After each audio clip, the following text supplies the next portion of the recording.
Então, tranquilo. Então, bom dia, Amaro, bom dia a todos que nos acompanham aqui, né, na nossa apresentação da segunda parte da capacitação, né?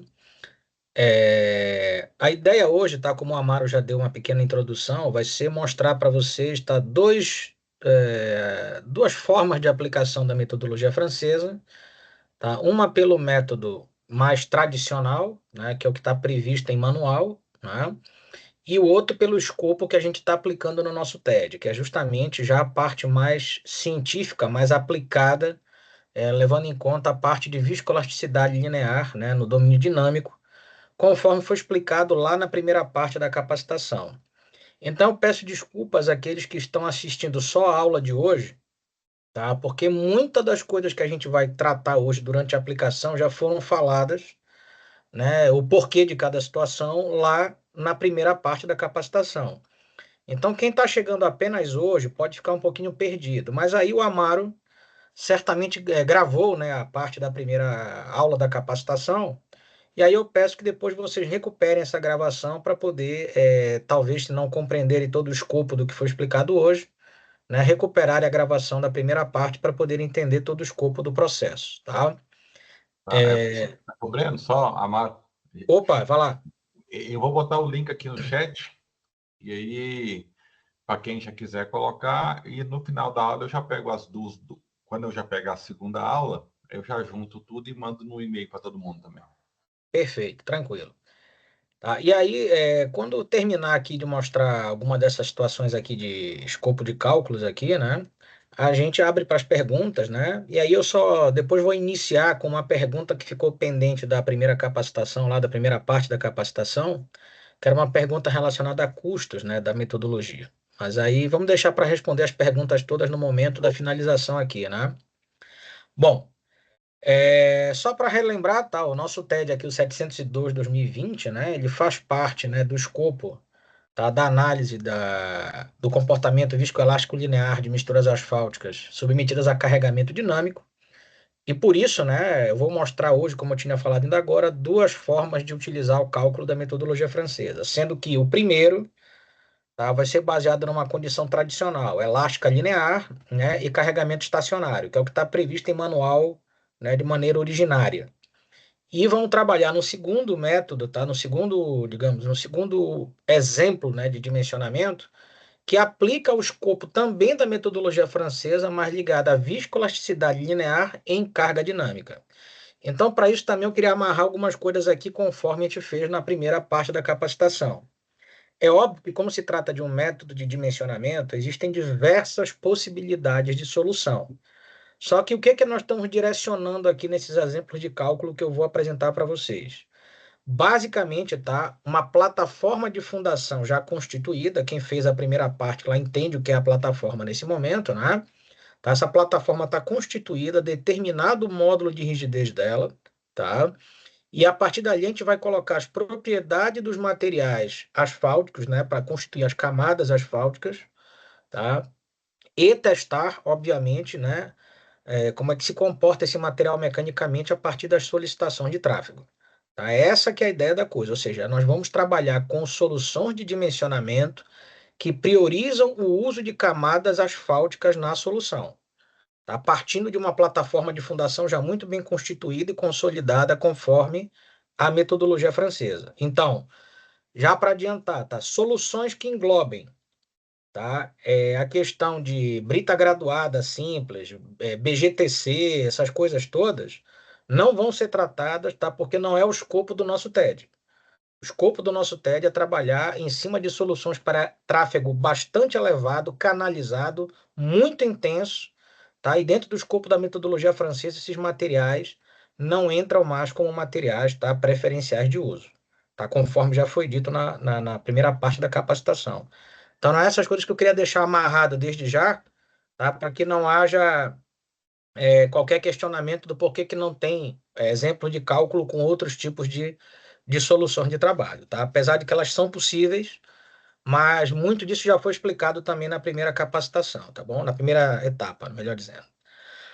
Bom, então vamos em frente, tá, pessoal? Vou dar uma adiantada aqui, tá? Nos nossos slides, tá? Que essa parte toda inicial aqui a gente já tratou na aula passada. E vamos direto para a parte de exemplos, né? Bom, primeiro exemplo, como eu falei para vocês, tá, pessoal? Aqui é um approach aqui, né, de elasticidade linear e carregamento estacionário, tá? Este exemplo de cálculo, inclusive, ele foi tirado diretamente de um exercício dentro do manual, tá, de dimensionamento francês, tá? E como é que funciona, então, essa lógica ali? Bom, a hipótese aqui é que você tem um volume médio diário anual de 210 veículos pesados, e lembra que veículo pesado na metodologia francesa são todos aqueles, tá, que de acordo com o último catálogo de 98, é aquele que possui cargas úteis a partir de 3,5 toneladas em transporte. Tá? No manual de 94, que é o original, tá, o de partida, era a partir de 5 toneladas de carga útil. No de 98 já restringiram mais ainda, né, e baixaram para 3,5 toneladas. Né? Bom, então 210 veículos pesados por dia estão ligados a uma classe de tráfego TC4-T2, tá? Que aí, só para relembrar um pouquinho, se a gente voltar aqui, ó, ele está nessa parte aqui, ó, 210, né, veículos de volume médio diário anual durante, né, todo o período ali anual, tá? Então, uma classe T2, TC4, relativamente baixo tráfego, né, bem baixo tráfego, tá? Então, por conta dessa situação, a gente tem essa primeira hipótese ali. A taxa de crescimento do tráfego, uma taxa elevada aqui de 7%, tá? Mas é uma hipótese, tá? É uma condição mais acadêmica aqui. Outra coisa também, lembrando que os dados que estão sendo utilizados aqui, tá, pessoal, são dados do manual de dimensionamento, tá? A gente não está aplicando neste momento dados obtidos na campanha experimental do TED, é para mostrar aqui a lógica da aplicação da metodologia. A parte onde vai incluir os dados do nosso TED, aplicando com as devidas variações que a gente conversou na primeira aula, tá? Vão vir na próxima capacitação que vai trabalhar em cima do produto 4, tá? Que já é em função, né, da simulação numérica. Então, uma taxa de crescimento, né, o tal aqui de 7%, o coeficiente de agressividade médio, o CAN de 1, tá? A gente volta na tabela, lembrando que o CAN, né, ele pode ser definido tanto no que diz respeito, né, a um levantamento aqui, como a gente mostrou aqui na aula passada, tá, de uma estação de pesagem em movimento, com monitoramento de deformações, temperaturas, né, para que justamente você possa obter qual é a agressividade real do tráfego a partir de dano, de equivalência de dano, não é de equivalência de eixo. Existe uma diferença muito grande em relação a isso, e a gente explicou também na aula passada, né? Bom, então esse CAN aqui, como já é definido pela metodologia francesa em função do escopo, tá, que já tem há décadas de monitoramento, né? A gente tem aqui que esta nossa classe, tá, a TC4-T2, ela está acima da classe TC3. Ó, só olhar a tabela aqui, ó, classe T3 aqui, TC3 está aqui, e a classe do nosso dimensionamento é T2 aqui, TC4. Então, diante disso, a gente está nessa parte da tabela, e o manual de dimensionamento, neste exemplo, ele utilizou o valor igual a 1. Ah, mas por que que não utilizou o valor igual a 0,8? Isso é uma questão interessante que eu quero comentar com vocês aqui. Veja que você utilizar 0,8 ou 1, ele está de acordo com a possibilidade de você ter uma espessura total de camada betuminosa maior ou menor ou igual a 20. Tá? O que que significa isso? Lá na tua solução final de dimensionamento, você vai ver quanto você teve na somatória das espessuras de camadas asfálticas.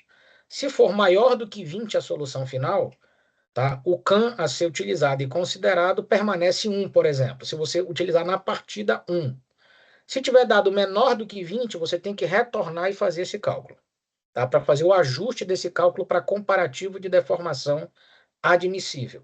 A gente vai ver essa situação agora lá, tá?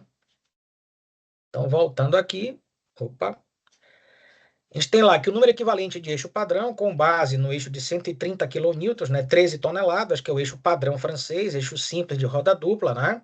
Utilizando aquele cálculo todo daqui, ó, dessas equações, né, com esses dados de entrada, deram 3,14 vezes 10 a sexta. Tá? A gente não vai agora fazer cálculo contínua por contínua, senão a gente não teria tempo e todo mundo teria que pegar a calculadora, ficar fazendo junto. Tá? Mas são dados que estão disponibilizados de acordo com a divulgação depois do material. Qualquer um pode tentar reproduzir esses cálculos ali em casa com calma, né? Bom, então 3,14 vezes 10 a sexta. O período de projeto é de 20 anos, tá? Então lembra que a gente comentou também na aula passada que 20 anos tá ligado a uma via, né, não estruturante, tá, que não são os corredores de transporte mais importantes da França, tá, então está para 20 anos. O risco assumido aqui, tá, foi de 12%. Lembra do risco probabilístico, técnico e econômico que a gente também comentou na aula passada, né? De 12%, tá? É um risco, tá? Para este tipo de via não estruturante, ele é considerado praticamente o limite dos riscos normalmente assumidos para esse tipo de via na França, tá? Em geral, você não chega tanto a 12. Você chega ali no máximo a 12, tá? Em geral, de 8 a 10, quando é esse tipo de via. Quando são vias estruturantes para 30 anos, como eu comentei na aula passada, geralmente o risco é de 5% para baixo. Tá? Em aeroportos, que é outro tipo de metodologia ligada ao mesmo padrão, tá? Mas com outras situações de trabalho que são incorporadas, tá? Normalmente você assume riscos de 1%, tá? Riscos muito baixos. Tá? Bom, então da tabela ali, né? A gente tem aqui, se o risco adotado foi 12, você tem aqui que da tabela dos fatores aqui das bandas gaussianas aqui de afastamento em relação à distribuição normal do ensaio de fadiga, você tem que, ó, tá entre 10 e 15 aqui. Então, você teria que interpolar esse valor para descobrir qual é, tá, o fator fractil, né, da banda gaussiana que representasse esse risco de forma probabilística, né? Então, aqui a gente tem que já interpolando, tem esse valor aqui de menos 1,175, tá? A plataforma de fundação que foi considerada que suporta as camadas asfálticas, que vai ser o escopo do nosso trabalho e é o escopo do nosso TED, tá? É uma PF3 de 120 MPa. Então, se a gente observar aqui, ó, você tem que, para uma via não estruturante aqui, TC4, T2, que é o nosso caso, você tem que trabalhar com plataformas, no mínimo, tá, de classe 2. Tá? E está considerando classe 3 no exemplo. Então, ele está acima do mínimo desejável, né? Temperatura equivalente, a gente também comentou esse conceito, né, na aula passada, né? Não é a temperatura do ar, né? É a temperatura que você faz o monitoramento por pelo menos uma temporada, levando em conta as deformações e as temperaturas, né, que são sazonais ao longo de uma temporada de 4 estações, né, de monitoramento, e você pega qual é a condição mais crítica de temperatura, tá, e amplitude de deformação ocorridas numa análise histogramática estatística. Tá? Para a França, né, eles definiram lá na origem da metodologia em torno de 15 graus. Tá? E lembra que essa temperatura, ela não é, além de não ser a temperatura do ar, ela é a temperatura de monitoramento da estrutura de pavimento, que leva em conta a mesma mistura asfáltica que está sendo estudada em laboratório na profundidade da fibra inferior da camada betuminosa mais profunda do pavimento, prevista em dimensionamento. Tá? Então, não é uma temperatura de superfície, é uma temperatura da parte de solicitação máxima estrutural do ponto de vista de deformação de tração. E tu também comentou que na própria França, né, questionamentos em relação a essa temperatura, ela já não é mais a condição mais adequada para que você possa considerar não apenas a temperatura, mas o processo. Tá? A temperatura equivalente já não é mais a condição mais ideal, tá? Mas os franceses têm estudado algo para tentar mudar isso, né? Estão já trabalhando em cima disso. E nós também temos propostas para isso que a gente vai apresentar lá no produto 4, para torná-lo aplicável diretamente ao Brasil. Bom, o coeficiente de Poisson 0,35 na falta de dados experimentais diretos, tá? Para todas as camadas do pavimento, não importa se é solo, material granular, se é mistura asfáltica, é tomado ali, tá, o coeficiente de Poisson de 0,35 na falta de dados experimentais, tá? Bom, algumas outras considerações aqui, ó. A solução de projeto, tá, que é adotada no manual, tá? Ela considera, tá, que a construção de uma camada de base betuminosa, ou seja, asfáltica, né? Com uma mistura asfáltica grave bitume de classe 3 de granulometria 0,20, ou seja, você tem 20 milímetros, no caso 19,1, que é 3 quartos, o diâmetro máximo da tua condição de granulométrica, né? Então, a partir disso, tá, considerando que a camada mais profunda asfáltica dessa solução de pavimentação é um grave bitume de classe 3, essa mistura ela é ensaiada em laboratório, obviamente, tá, na parte de fadiga, módulo de rigidez complexo e por aí vai, para obter esses dados todos de entrada na equação de dimensionamento. Tá? Então, é esta equação aqui, né, que a gente mostrou no final da aula passada, que você entra com dados de fadiga, no caso francês, né, a 10 graus e 25 Hz, a relação aqui na raiz quadrada de módulo entre o módulo de referência de 10 graus, que é para compatibilizá-lo com a curva de fadiga, e 10 Hz, que é a frequência, né, obtida, né, de maneira predominante, né, no monitoramento histórico francês ao longo das velocidades normalmente aplicadas em campo. A temperatura equivalente, que é aquela temperatura que a gente comentou ainda agora, né, e também na aula passada, também a 10 Hz, tá, o módulo medido nessa temperatura. O número N, tá, em função da equivalência de danos, né, 10 a sexta, que é justamente para que você compatibilize com 1 milhão de ciclos, tá, que é o critério de obtenção da deformação ε6, que é um critério universal, tá, para situações de, sobretudo de ensaios com deslocamento controlado, né? O B de bola aqui, que é o expoente da curva de fadiga, que está ligado à sensibilidade da mistura asfáltica, à variação dos níveis de deformação aplicados ao longo dos ensaios, né? Que também em campo. E os coeficientes aqui, tá? De ajuste do modelo matemático às condições de campo, que é o coeficiente de risco, que é probabilístico, o coeficiente aqui, né, que você tem de heterogeneidade do suporte da plataforma, tá? E também a parte de relação campo-laboratório, tá? Entre situações de teste feita com os mesmos materiais em campo e em laboratório e feito o comparativo de resultados. Então, a partir desses dados aqui, obtidos em laboratório, a partir das situações consideradas em campo, é calculada a deformação de tração admissível da mistura asfáltica, que vai ser comparada à deformação de tração obtida na simulação numérica. Tá? Esse é o ponto. Então, vamos voltar aqui. Então, os coeficientes de minoração de heterogeneidade e de ajuste campo-laboratório, ou seja, o KS e o KC, tá, foram fixados em 1 e 1,3, respectivamente. De onde é que vem isso daí, então? A gente voltando aqui na tabela aqui do KS, tá? A gente tem que a plataforma de fundação considerada no dimensionamento ela é uma PF3. A PF3 ela tem no mínimo 120 MPa. Tá? Então, aqui, ó, ela está nessa última linha aqui e o coeficiente de minoração de heterogeneidade é igual a 1. Por que isso? Lembra que a gente explicou na aula passada? São as melhores plataformas que você pode ter na metodologia francesa, a 3 e a 4. Principalmente a 3, que é majoritária no uso na França. Então, como a plataforma tá, tem muito zelo, tá, como a gente explicou, com toda a parte de medida de rigidez de fora a fora, tá, medida por Dinaplaque e tudo mais, tá, ela tem que ser tão bem construída de maneira que as variações possíveis que podem ter, tá, de suporte do material ao longo de todo o trecho estradal, ela tem que ser tal que não seja significativa, ou seja, nesse escopo, tá, o desvio padrão é mínimo minimorum. Então, ele não chega nem a variar de 1 para 1 a relação. Por isso que a condição ali a partir de PF3, tá, o KS é igual a 1. Tá? Não se tolera variações, né, importantes, né, ou seja, que possam ter significância de alguma maneira, tá, dentro do trecho estradal a partir de PF3. Bom, vamos voltar lá. Aqui a gente tem lá agora, ó, na parte do coeficiente aqui de ajuste campo laboratório, do KC, foi 1,3, né? Voltando na tabela novamente, tá, que a gente apresentou na aula passada, você tem aqui, ó, material granular tratado com betume, que lá é o gravibitume que eles chamam, né? Para a camada de ligação base ou subbase. O exemplo está dizendo que uma camada de gravibitume vai ser aplicada na camada de base, tá? Então é 1,3 aqui, tá, pessoal?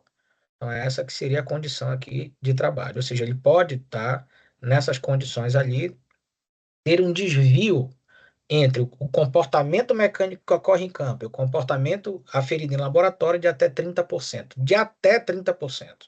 Tá? Isso no máximo, tá, pessoal? Então, em geral, tá, essa condição ela não chega a tanto, tá? Ela chega a bem menos do que isso. Tá? Mas em função de séries históricas, é o máximo que você pode chegar. Tá?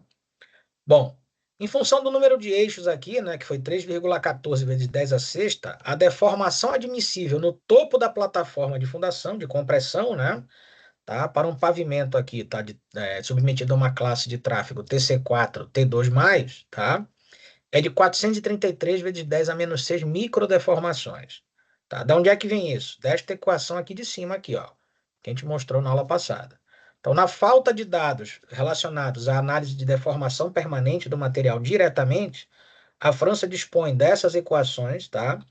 obtidas, obviamente, de maneira empírica para essa questão geotécnica em função de levantamentos de estanqueidade por deflectometria ao longo da história. Então, para tráfegos acima de TC3, tá, de 20 anos, que é o caso que a gente está estudando aqui, tá, você teria esta equação superior, onde entrando com o número n, tá, você calcula aquela deformação que a gente mostrou ainda agora ali, de 433 vezes 10 a menos 6 microdeformações. Então, essa é a deformação de compressão admissível no topo da plataforma de fundação, que vai ser também feito o comparativo juntamente com a parte, né, que a gente vai trabalhar em simulação numérica. Bom, o coeficiente de risco calculado, tá, com base naquele fractil, né, que a gente mostrou probabilístico e tudo, né, e mais o desvio padrão, tá, dos resíduos no ensaio de fadiga, o expoente da curva de fadiga, tá, levando em consideração também aqui a variação o desvio padrão tolerável em relação à variação de espessura da camada, que está sendo considerada como a condição mais crítica de tração na estrutura, tá, ao longo da construção do eixo estradal, né? E ali também o parâmetro C, tá, que é um parâmetro deflectométrico de variação entre tensões e deformações que podem haver, né, pelas pequenas variações de espessura ao longo da construção do pavimento, tá, que podem ocorrer. Lembra que a gente comentou na aula passada? Você está num trecho construindo, tá? E vamos lá que uma dada camada tem 15 centímetros de espessura conforme teu dimensionamento. Você não vai ter de fora a fora do teu trecho 15 centímetros perfeitos. Você vai ter um pouco mais em algum trecho, um pouco menos e tal. Vai oscilar dentro de um determinado desvio padrão. Então, este desvio padrão, tá, pessoal, é o SH, que a depender da espessura da camada, como a gente viu na aula passada, ela tem um desvio padrão tolerável, tá? Nesse caso aqui, para essa condição é 2,5, a gente vai ver ali. E o C é um parâmetro, tá, de controle de variação de tensões e deformações na camada do pavimento em função dessas pequenas variações de espessura, tá? Que para a série histórica francesa é de 0,02 centímetro a menos 1. Tá? Bom, então voltando aqui naquela questão, né, probabilística, né, do coeficiente de risco, né, você tem aqui o SH, que é esse desvio padrão que a gente acabou de comentar, tá? Para espessuras de camadas abaixo de 10 centímetros, tá, você tem que o desvio padrão não pode ser significativo. Então, ele orbita em torno de 1, tá? Então, de 10 a 15 centímetros, tá? A depender da espessura aqui, tá? Que você tiver, você vai entrar com o valor da espessura previamente determinado e vai calcular ali qual é a condição de desvio padrão tolerável para esse caso.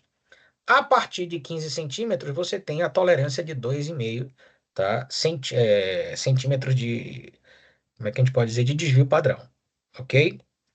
Bom, vamos voltar aqui então. Tá? Então, nessa situação, a gente tem outra situação importante aqui a ser explicada para vocês aqui, tá?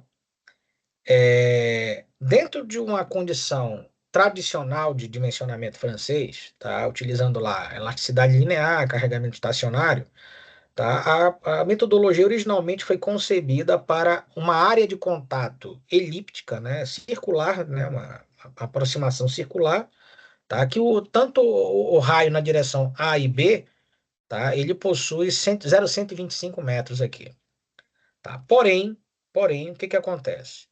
Tá? Estudos realizados posteriormente à criação da metodologia em campo, a partir de monitoramento de área de contato, tanto por placas de sensores, quanto por contato direto em superfícies, né, de contato tipo mata-borrão, essas coisas todas, né, para registrar área de contato e tudo mais, né, a impressão da área de contato, tá? Revelaram que esta área de contato, de fato, ela não é circular ou elíptica, como normalmente se considera em condição tradicional de trabalho. Seja em condição de trem de pouso, seja em condição de eixo rodoviário, elas são cargas, tá, que tem área de contato retangular. Para o caso rodoviário, tá, pessoal? Foi medido na pista de teste de Nantes, isso aqui, né? E aqui você tem aqui toda a parte de placa sensorial, tá? Que determina qual é essa área de contato.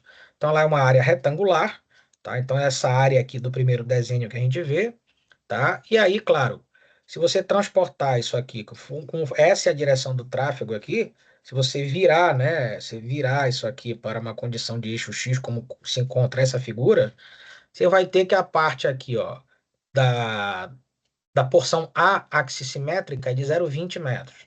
E a B, tá, vai ser de 0,25. Então, trabalhando com axissimetria direto, né, você vai ter aqui 0,10 e 0,125. Tá? Então, são esses dados aqui que a gente vai usar depois na parte real, quando trabalhar com viscoelasticidade linear em comportamento dinâmico. Tá? No caso da metodologia tradicional, que é o caso desse primeiro exemplo que a gente está trabalhando, A e B, numa condição circular de área de contato, vai ser considerado como 0,125. Tá? Bom, a distância entre eixos, tá, pessoal? Tradicional, ela é 0,0, ela é considerada de 0,375. Tá? Se vocês observarem aqui, né, na real aqui ela tem uma variaçãozinha, deu 35,2, que seria 0,352, né? Mas 0,375, tá? É o que está considerado no manual, na condição tradicional da metodologia francesa. Então, axissimetricamente, tá? Você partindo ao meio aqui, o semi-eixo, você vai ter 0,1875, tá? Numa condição real, medida em campo, como eu estou mostrando aqui a figura para vocês, vai ser 0,35 e a axissimetria vai ser 0,175, que é o que a gente vai trabalhar no segundo exemplo. Então, no primeiro exemplo, vai ser o 0,1875. E como é que funciona isso? Olhando para cá, para esta figurinha aqui, tá? O que que a gente tem? Geralmente a coordenada 00, tá, pessoal? Que é onde a gente vai buscar os valores de referência para comparativo com os valores admissíveis, ele passa no eixo zero aqui, tá? Bem na origem. Então, quem está para cima é positivo, quem está para baixo é negativo. Está bem na linha tênue do plano cartesiano. Então, esse 0,1875 aqui ele vai estar positivo nessa metade superior e vai estar negativo na metade inferior. Então, mais 0,1875 e menos 0,1875 aqui. Sendo que o eixo do x vai estar aqui, porque é uma carga estacionária, né? E nesse sentido vai estar 0,1875 e 0 menos 1875. São as coordenadas que a gente vai trabalhar, tá? Para dado de entrada das coordenadas do carregamento aplicado. Então, isso eu queria deixar bem claro, porque vai aparecer daqui a pouco isso, e quem não está entendendo direitinho aqui a partida da coisa não vai conseguir compreender depois. Bom, vamos lá então. Então, olha o que diz aqui, né? A solução adotada em projeto, ela parte da consideração que a estrutura de pavimento será composta pelas misturas asfálticas BBS de classe 2, tá? Ou seja, ela tem uma granulometria de 0,10. É uma mistura, tá, pessoal, que ela varia de 3 a 6 centímetros, tá? Pela metodologia de formulação francesa. Então, você pode usá-la de 3 a 6 centímetros, tá? E na granulometria de 0,10. Diâmetro máximo, né? 0,10. Não é uma mistura asfáltica que tem caráter estrutural na metodologia francesa. Tá? Ela possui caráter funcional, tá? Claro que toda mistura asfáltica, em algum parâmetro, ela vai ter alguma rigidez, mas não é uma rigidez suficiente para torná-la uma camada estrutural. Por isso, ela não é testada a módulo de rigidez, complexo e fadiga normalmente. Você tem dados ali, tá, que são obtidos de maneira testadas, ok, mas não são de maneira corrente. Tá? São dados que constam de biblioteca para que você possa considerar essa situação de aplicação de trabalhabilidade. Então veja que os módulos são muito baixos, né, em relação ao que a metodologia francesa de fato considera. Então é uma mistura asfáltica que basicamente ela vai estar sujeita à situação de deformação permanente em campo, para o qual ela foi de fato dimensionada, tá, para suportar. Tá? Isso é medido antes, não vai para o dimensionamento, é medido antes a condição dela, a essa condição de suporte de deformação permanente, e rugosidade superficial também com rugosímetro a laser, né? Para que se possa ter a condição de aderência pneu-pavimento adequada. Tá? Então ela vai entrar basicamente para compor camada de rolamento funcional ali. Tá? Quem vai ser estrutural vai ser o grave bitume 0,20 de classe 3, tá? Que vai ser utilizado em camada de base aqui. Essas duas misturas asfálticas, tá? Elas vão estar assentes sobre uma plataforma PF3, tá? Nesse caso ali. Bom, vamos lá então. Feito isso, o que que a gente tem aqui, ó? Inserindo esses dados aqui que vocês estão vendo abaixo, tá? Na tabela aqui, ó. Estão vendo abaixo na tabela, obtido aqui o módulo de rigidez complexo a 10 graus e 10 Hz, que é o módulo de referência para compatibilização com a curva de fadiga. 15 graus e 10 Hz, que é o medido na temperatura equivalente. A deformação para 1 milhão de ciclos medida na fadiga. o expoente da curva de fadiga e o desvio padrão dos resíduos obtidos na curva de fadiga, tá? Esses dados é que vão entrar para o cálculo da deformação admissível da mistura asfáltica, sendo que, como o grave bitume vai ser a camada mais profunda da estrutura, tá? Asfáltica, né? A camada asfáltica mais profunda da estrutura que está sendo pensada aqui, dimensionada inicialmente, tá? É para esta camada que vai ser calculada a deformação admissível de tração. Tá? Então, usando aqui a equação aqui, ó, voltando para aquela equação que a gente já mostrou na aula passada, entrando com os dados da mistura asfáltica, né, é obtido, tá, esta deformação aqui, ó.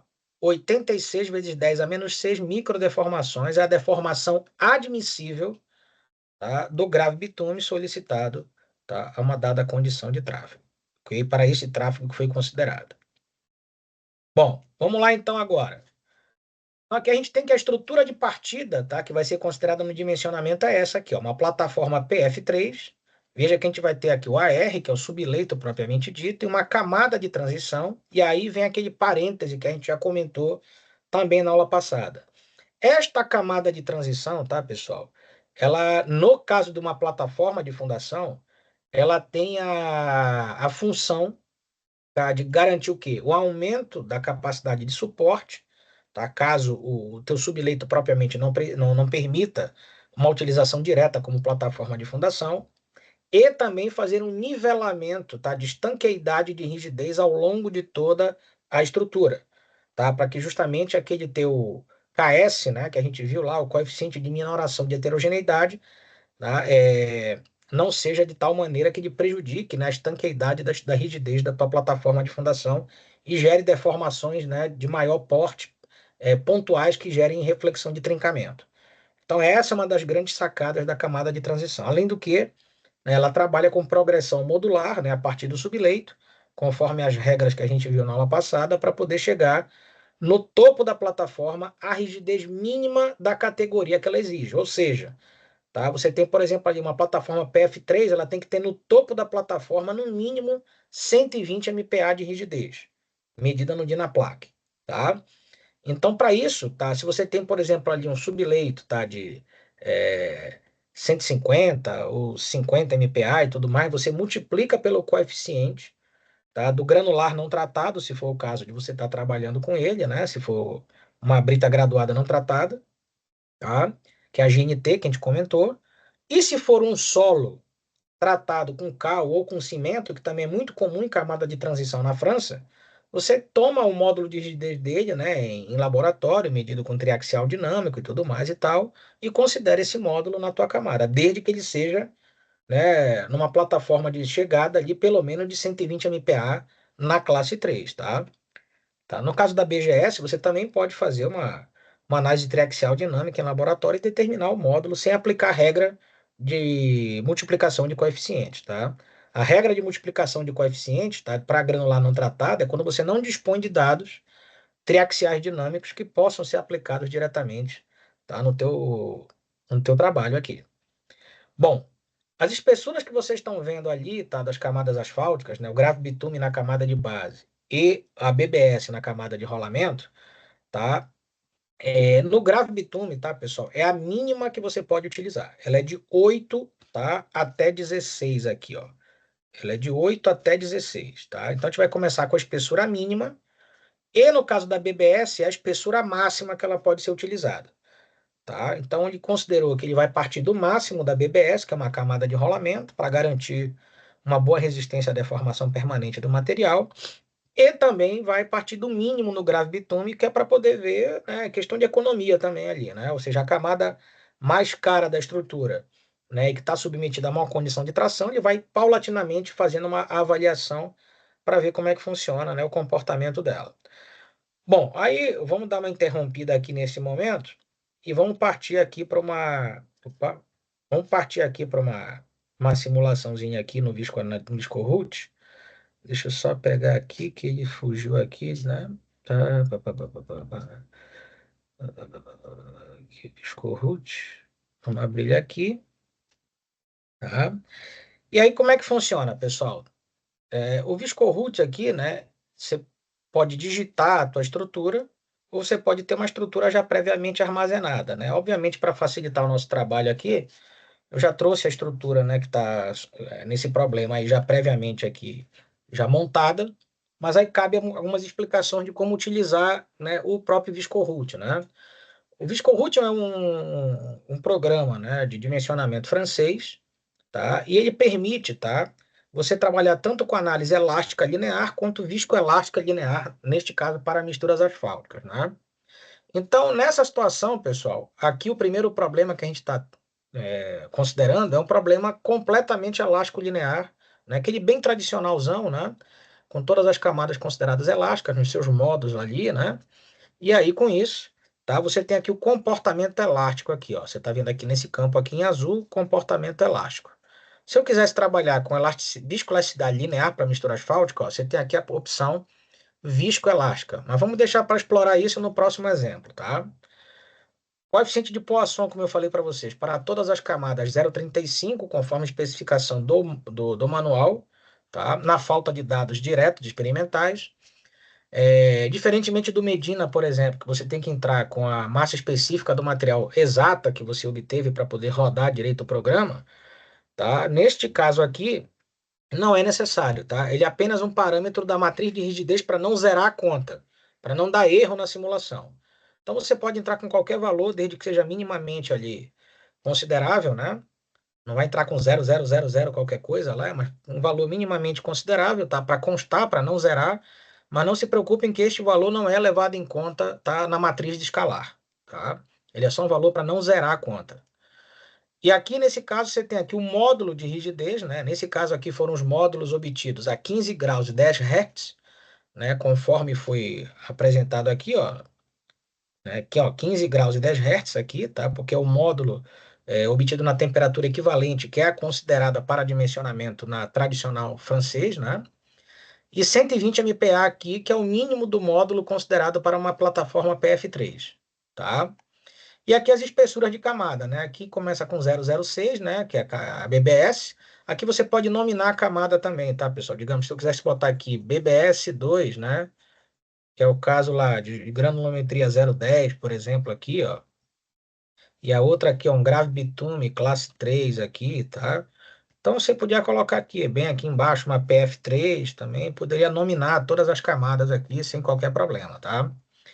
Bom, aqui eu estou com 0,19, mas vamos tentar aqui colocar aqui já a primeira, que é de partida, que é 008, tá? Então, só uma dica aqui, tá, pessoal? Que às vezes o programa ele é meio. E tem um pouquinho desse problema aqui. Quando você altera as espessuras, pode ser que ele não contabilize o total perfeito. E a gente vai precisar disso depois. Então, 006 na partida e 008 também na partida do grave bitume, ó. 14 centímetros no total, tá? De misturas asfálticas aqui na partida. Ok, então essa é a nossa parte de entrada, né, do problema, parte de estrutura. Depois eu vou para a parte de carregamento. Então vamos baixar aqui também o carregamento, tá, para a gente não perder tempo, tá? Então o que que é o que eu tenho lá, ó? Eu tenho o eixo tridimensional aqui, né, x, y, z. Sendo que a carga, quando está sendo aplicada, né, sobre o pavimento, tá, seja ela estacionária ou dinâmica, ela investe carga no eixo z, né? Então no eixo vertical. Então, nesse caso aqui, tá, o eixo X e Y aqui não vai ter aplicação direta do carregamento, eles vão ser derivados da aplicação vertical depois, né? E a carga vai ser considerada aplicada na condição vertical. Como a gente está trabalhando com axissimetria, né? Lembra daquela situaçãozinha que a gente comentou aqui, ó. Voltar rapidamente aqui, ó. A gente vai trabalhar com essa carga circular aqui, tá? De área de contato circular, em que A e B, tá, vão ser considerados no raio de 0,125 metros aqui. Então, aqui, ó, 0,125, né? A e B aqui para todas as duas rodinhas do semi-eixo, tá? E aí, com isso, a carga aqui está em Newton, tá? Tá 32.500. Por que motivo?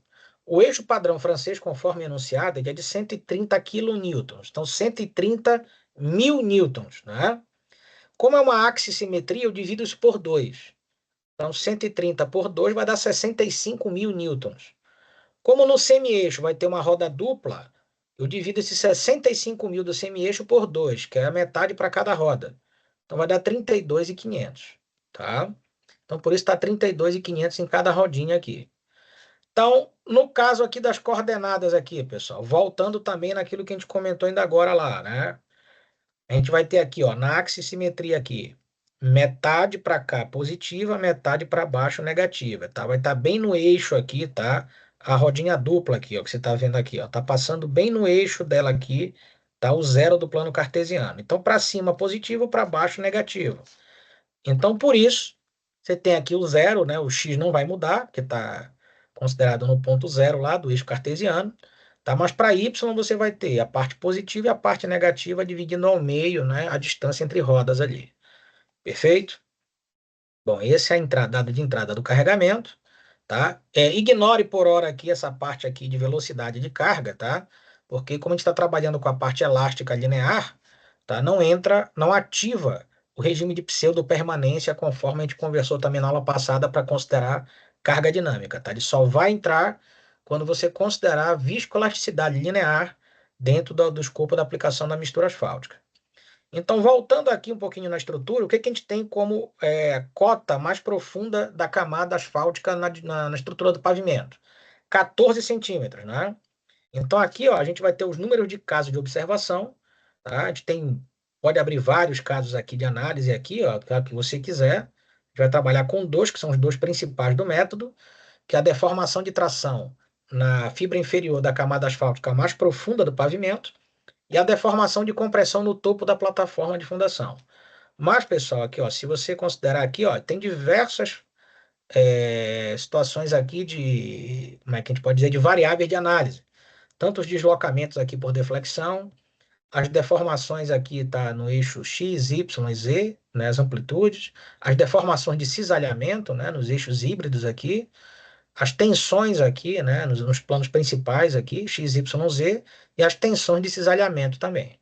Tá? Então, nesse caso nosso, a gente vai trabalhar com as amplitudes de deformação no eixo X e no eixo Z, para cada caso. Tá? Como a gente está com 14 nessa situação, a gente vai ter 14, né, que é a fibra inferior da camada asfáltica. E uma dica aqui importante, tá, pessoal? Não coloque 14 também, tá, para analisar a condição da deformação de compressão no topo da plataforma, porque senão dá uma incompatibilidade de cota de análise. Então, você tem que botar 1 milímetro a mais na camada subjacente de análise para você poder ter a distinção pelo programa que estão sendo analisadas duas camadas diferentes, porque está bem na interface, ambas, né? Se você botar a mesma cota, ele vai dar resultados, tá, um pouco incongruentes. Então, coloque sempre 1 milímetro a mais na camada subjacente, tá, para que ele possa distinguir no programa, na linguagem de programação, que é a próxima camada que está sendo analisada, ok? Bom, feito isso, a gente vai agora para a parte de resultados, tá? E aí vai abrir aqui, né? Ó, lançar um cálculo. Então, quando você clica em lançar um cálculo, ele abre, tá, uma janela no teu computador em que você vai salvar uma extensão, tá, chamada de ETU. ETU, né, é da abreviação de francês, que é de estudo, né? Tá? Então, aí eu já tenho aqui um salvo, mas se você não tiver fazendo pela primeira vez, você salva e vai guardar, tá, essa base de cálculo toda de tomada dos resultados. Então, vou só substituir aqui e ele vai me fazer o cálculo. Ó, cálculo realizado, né?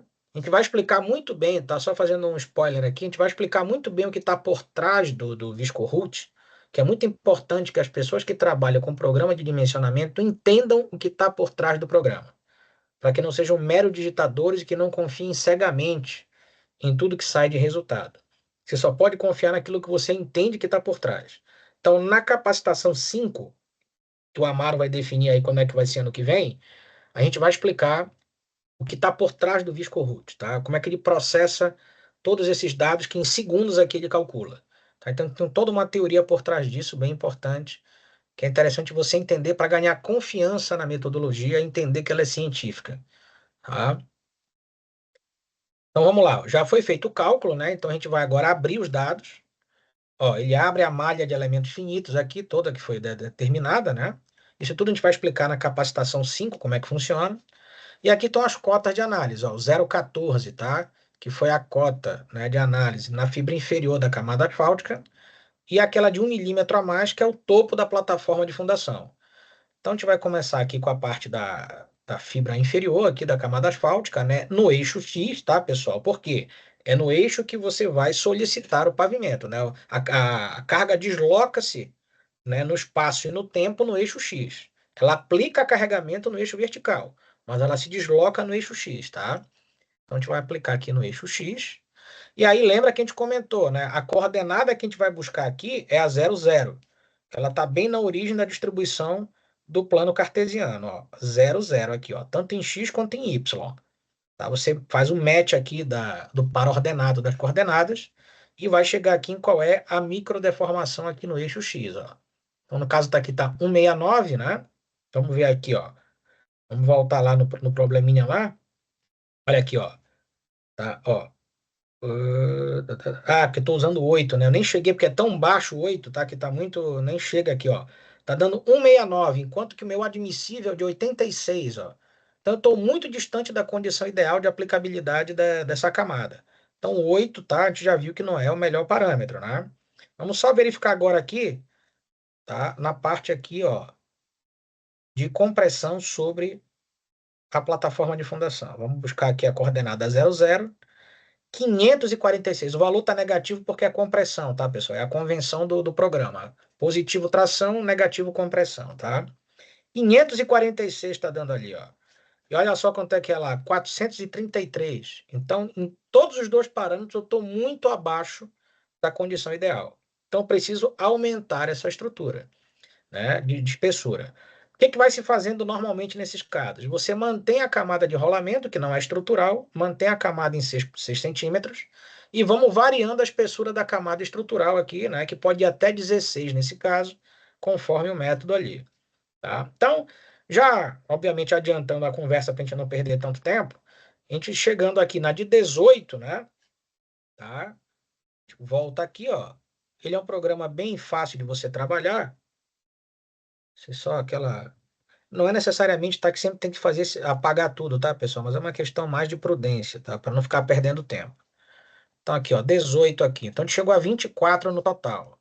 Só tem que modificar aqui novamente, aqui, ó. Então, vai 24 e 24.1 aqui. 24.1 aqui, né? Opa, 24.1, né? Que, opa, 24.1. E o ponto aqui. Outra coisa importante, tá? O Viscorrude só trabalha com ponto, não trabalha com vírgula, tá? Cuidado, porque se você botar vírgula, ele vai dar erro e você às vezes pode não entender porque que tá dando problema com a tua simulação, tá? Então vamos de novo lançar o cálculo aqui.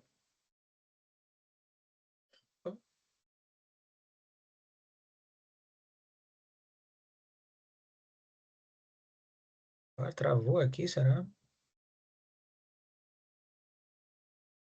que será? 4.1. Vamos voltar aqui. Agora. Abriu aqui. E deu uma travadinha aqui, galera. Ah, tá. Tem alguma coisa aqui que tá acontecendo aqui. Vamos abrir de novo ele aqui, rapidinho. Pode ter dado algum conflito ali. Vou só jogar aqui, vamos ser um pouquinho mais rápido para não tomar tanto tempo. Vamos jogar aqui 6, aqui é 18, né? Agora. Tá. Vamos puxar aqui. Carregamento.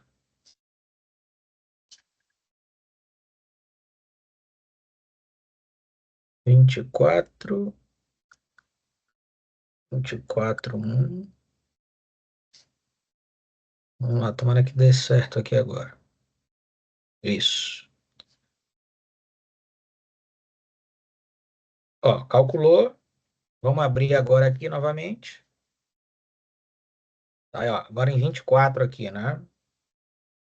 Vamos no 00, tá? Pessoal, estou testando com eixo simples de roda dupla, que são os eixos padrões das metodologias, tá? Mas você pode fazer diversos tipos de análise, tá? Você pode ver impacto de eixo tandem duplo, tandem triplo, eixo direcional, uma série de situações. Basta que você tenha, né, quais são as medidas de distância entre eixos e rodas de cada caso, tá? E entrar com as coordenadas de cada um, tá, pessoal? Não tem problema nenhum, tá?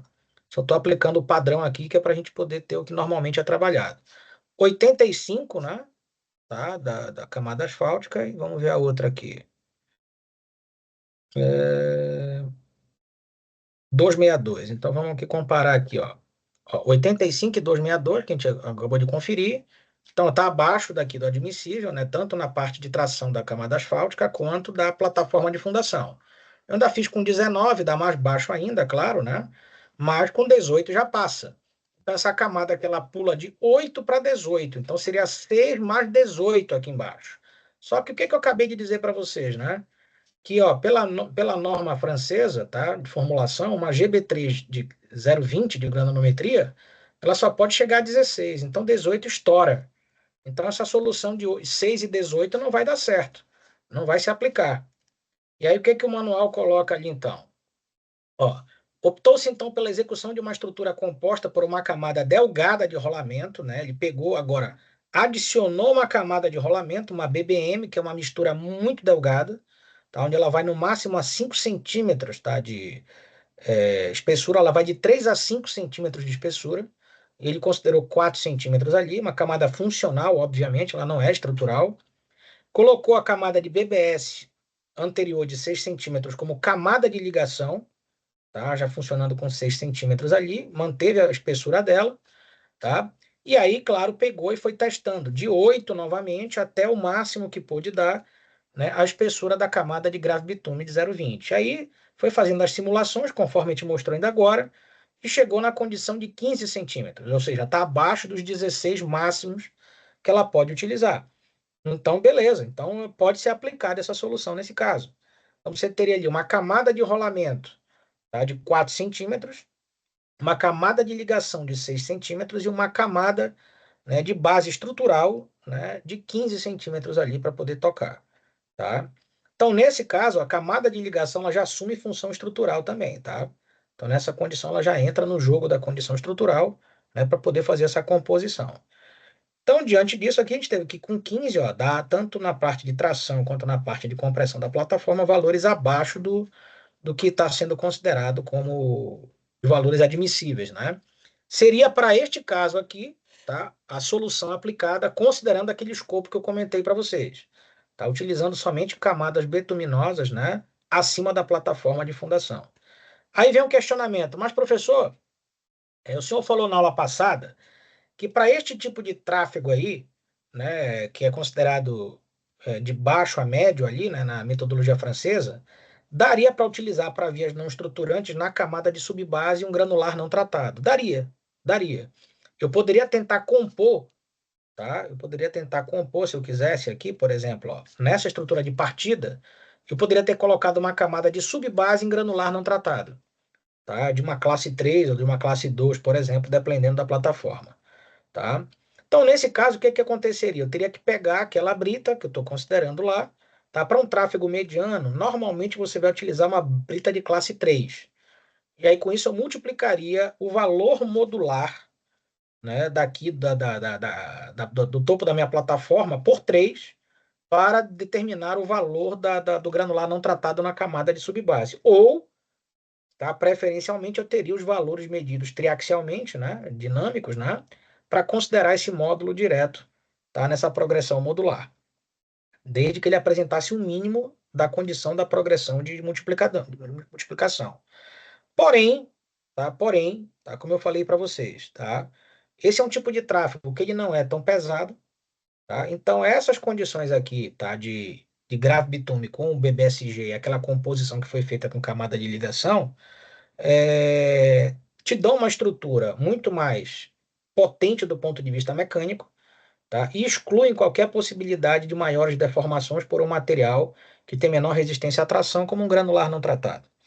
Então, por isso, até mesmo o manual nem considerou, veja que é o exemplo do manual, nem o manual considerou a aplicação de uma subbase como camada granular não tratada. Tal é a dificuldade, tá, que você tem de fazer o controle preciso dessa deformação ao longo do tempo com muita acurácia, e diante dessa falta, né, de resistência à tração do material, os franceses evitam o máximo que eles podem a partir de tráfegos médios para cima, tá, usar granular não tratado. Tá? E é aquela história da BGTC, que a gente já comentou também na aula passada, né, que teve um comentário muito interessante aqui de um assistente nosso aqui, né, o parceiro que estava assistindo ali, e a gente mostrou por que que eles também abandonaram o BGTC também, na maior parte das soluções que eles utilizam lá. Tá? Então, nesse caso, seria essa a solução, tá, que estava sendo proposta aqui na composição estrutural e estaria feito o dimensionamento para este caso. Tá? A estrutura que iria para campo seria essa. Então, veja que você tem aqui, ó, 25 centímetros no total de camadas asfálticas aqui. Então, nesse caso, só para voltar um pouquinho aqui, tá? Como teve 25 centímetros no total de camadas asfálticas, o que que eu tenho lá? Eu tenho que o coeficiente de agressividade médio que eu utilizei de 1, ele se mantém igual a 1 na estrutura. Não preciso refazer esses cálculos de condição admissível, porque eu tive lá 25 centímetros no total de camada betuminosa. Então, passa. Está acima de 20. Então, o coeficiente de agressividade médio está mantido. Então, eu posso segurar que o meu cálculo admissível ele não precisa ser refeito para comparativo. Tá? Se ele tivesse ficado a solução final abaixo ou igual a 20 centímetros, eu teria que refazer o cálculo do N aqui e recalcular a condição admissível, porque eu teria que usar 0,8 a partir daqui. Tá? Lembrando que essa tabela é a partir de dados históricos obtidos para a condição francesa, que ele já tem todas as estruturas dele muito bem mapeadas e padronizadas. Tá? No caso do Brasil, a gente teria que constituir o nosso padrão estrutural, desde a parte de composição dos materiais e da parte de tipos de estrutura, tá? Para que a gente pudesse definir a partir de monitoramentos históricos qual seria o coeficiente de agressividade médio do tráfego em cada caso, tá? Para montar uma tabela como essa aqui.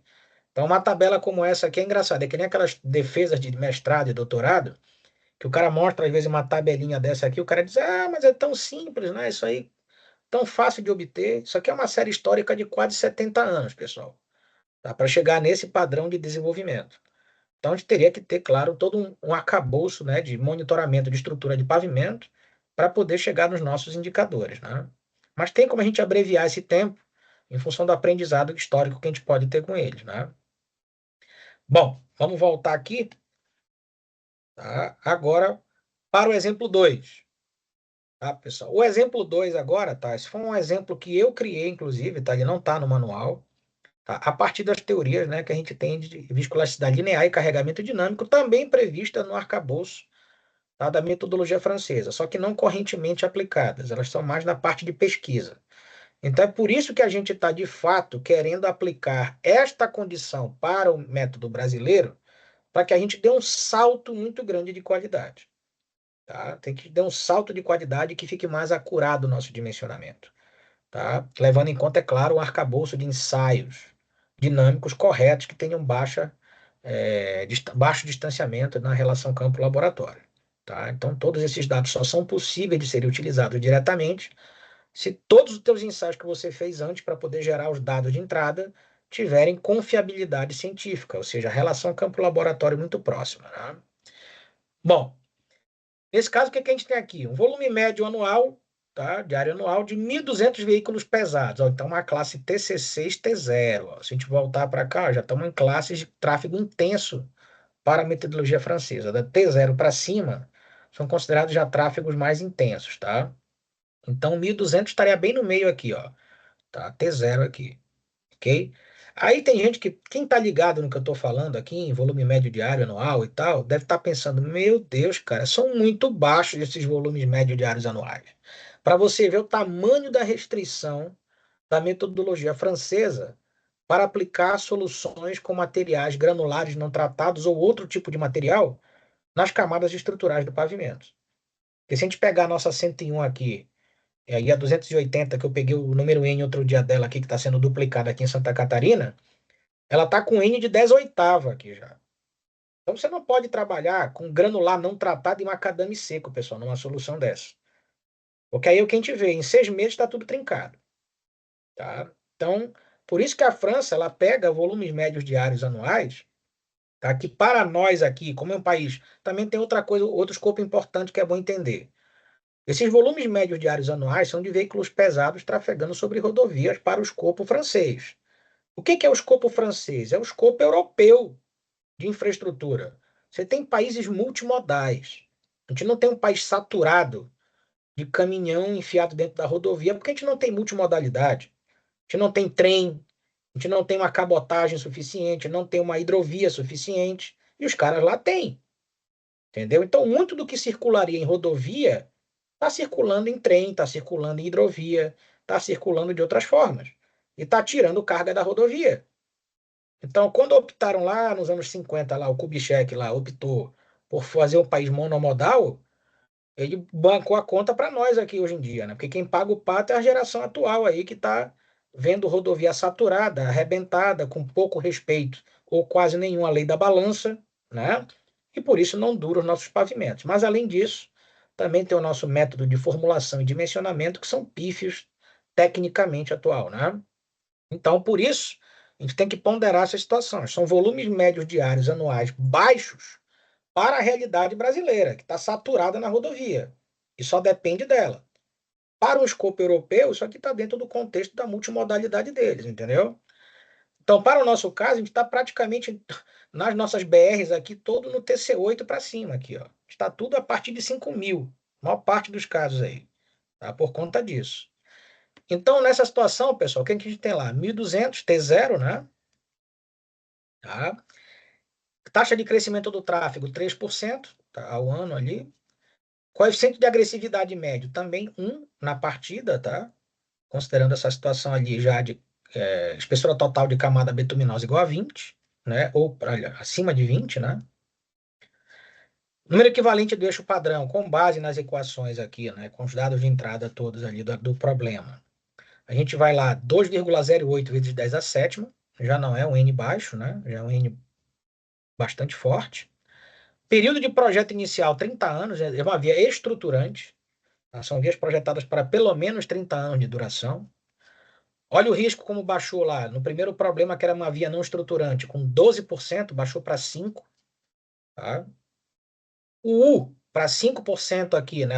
A distribuição da banda fractal aqui da curva gaussiana de normalização, né? Dos ensaios de fadiga, aqui, ó, 165, menos 165 direto, né?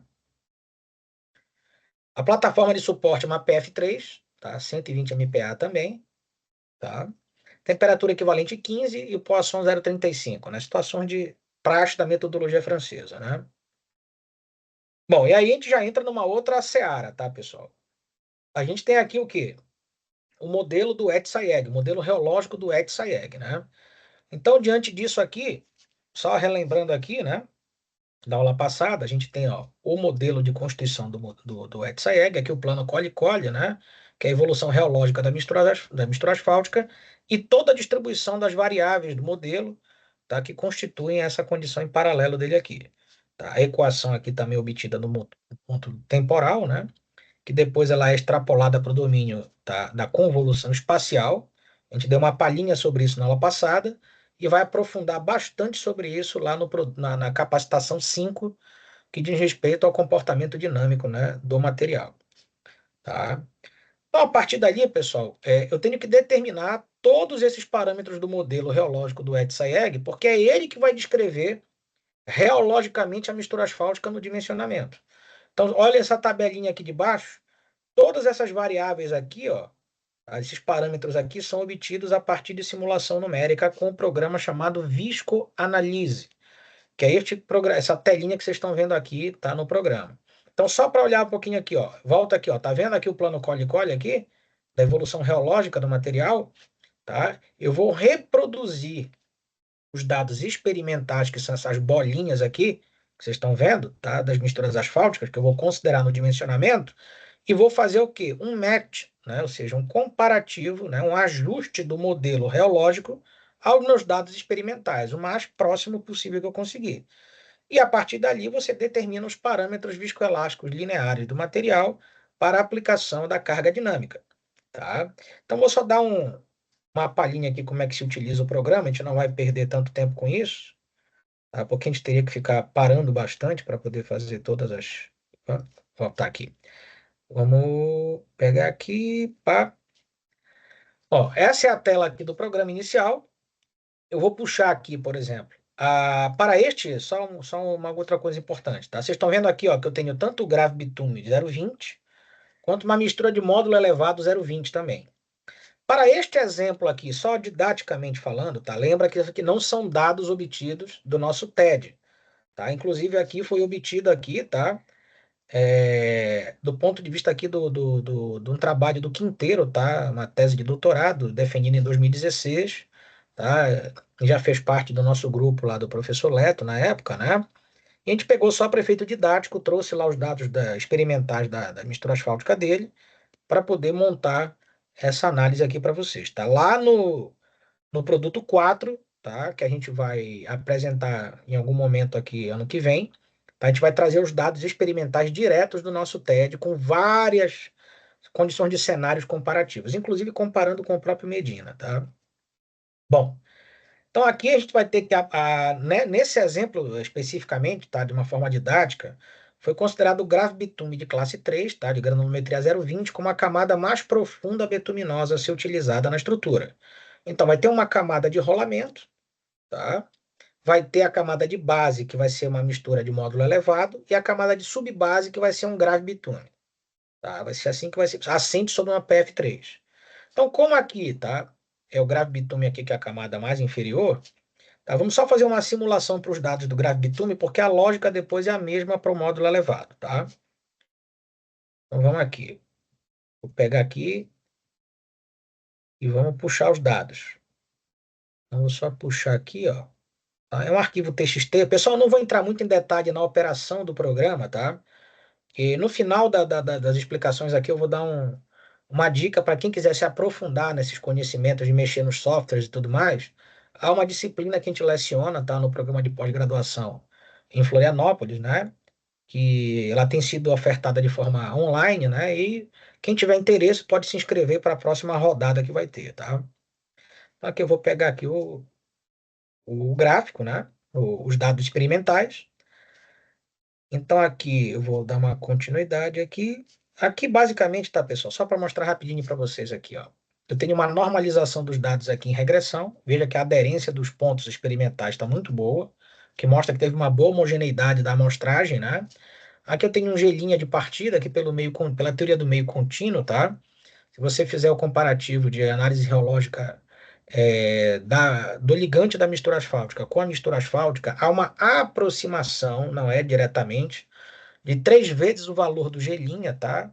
Com o valor do E infinito do módulo, tá? Instantâneo do modelo do Ed-Sayeg. Então, a gente pegaria esse dado aqui, multiplicaria por 3, tá? E vou mostrar depois a aplicabilidade dele aí, tá? Entra aqui. A temperatura de referência aqui você vai ter em torno de 10 graus, tá? Aí tem alguns detalhes aqui que são importantes de comentar. Aqui é a curva mestra, mostra que é bem a linearidade da mistura asfáltica, ó, perfeita aqui, ó, bem linear a curva mestra aqui, tá? Aqui a taxa de erros aqui de medida. Aqui a curva isotérmica, mostrando aqui a linearidade dos pontos, aqui, ó, muito bem linearizados aqui, tá bem aderidos, né? E olha aqui só, a aderência na regressão dos pontos experimentais. Veja que na parte aqui, né, de menores ângulos de fase, que você está numa condição predominantemente elástica, a aderência é muito plena. À medida que você vai para a parte mais viscosa, que os ângulos de fase aumentam, você tem um afastamento um pouco maior da linha de regressão. Isso é explicado pelo fenômeno da fluência, que dispersa mais o comportamento do material. Aquele termo clássico que se utiliza naquelas literaturas de comportamento newtoniano, não newtoniano, pessoal, não sou partidário dessas definições, tá? Isso aqui é em função da fluência no domínio da componente viscosa do material. Tá? É isso que acontece aqui para que você tenha essa dispersão um pouco maior. Tá? E ela é característica da mistura asfáltica. Por isso que o comportamento é complexo, né? Bom, aqui a gente teria aqui, né? Você tira aqui esse betazinho, que é de outro tipo de modelagem, entra aqui com E infinito, né? Aí, aquele valor multiplicado por 3, né? Que eu já tomei aqui para a gente poder agilizar a nossa vida. Novamente, tá, pessoal? Quem quiser se aprofundar nesses conhecimentos, tem uma disciplina que a gente oferta, tá? Eu vou dizer no final ali, para que a gente possa fazer essa situação toda, tá? E tal e delta, e aí você coloca aqui a primeira rodada de simulação, tá? Com os primeiros modelos ali, com os primeiros variáveis, né? Ó, houve um ajuste prévio, então você ajusta depois todas as outras variáveis do modelo, tá? Está só iterando ali, né? Só para mostrar o princípio de utilização do programinha, tá?